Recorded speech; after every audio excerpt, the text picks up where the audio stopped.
Hi, I'm Rick Kahler, and thanks for joining me.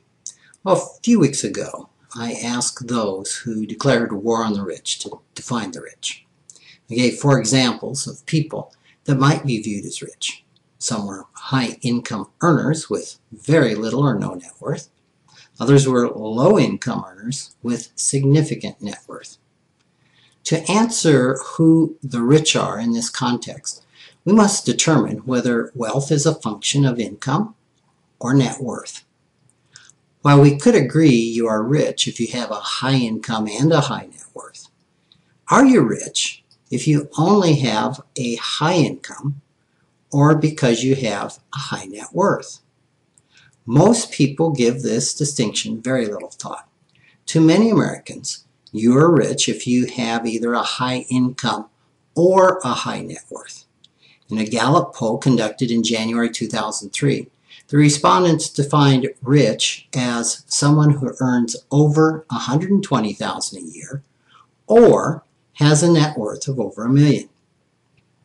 Most financial professionals contend that becoming rich is not synonymous with having a high income, but rather is a function of acquiring assets. While having a high income can give a person more opportunity to acquire wealth, it's not a prerequisite to that. It's what people do with their income that determines whether they will ever become rich. If they spend all they make and put nothing aside in savings or investments, they most likely never will be rich. Most of the time, those who suggest we need to increase taxes on the rich and make them pay their fair share are talking about taxing people and corporations with high incomes. Whether those high earners are dirt poor or exceedingly rich isn't the issue.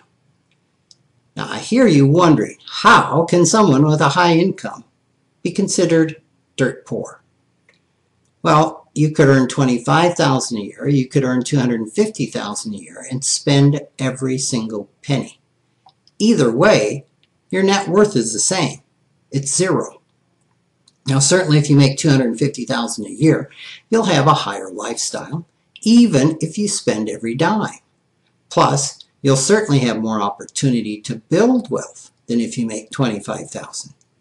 You are rich if we define that as having an above average lifestyle rather than a high net worth.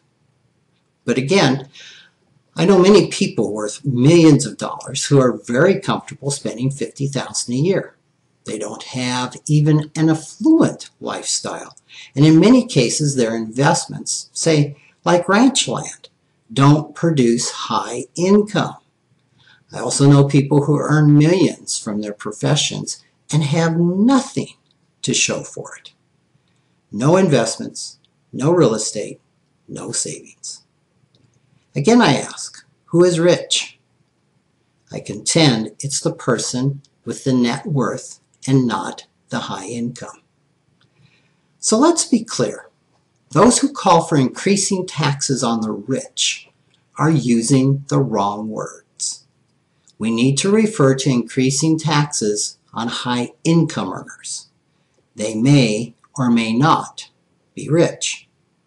Not everyone has the ability or the opportunity to earn a high income, and not everyone who earns a high income has financial health and the skills to become rich. Having a high income is no guarantee one will become rich, just as having a lower income is no guarantee a person is poor. There are people at all income levels who have the financial skills and discipline to manage their income so they do become rich.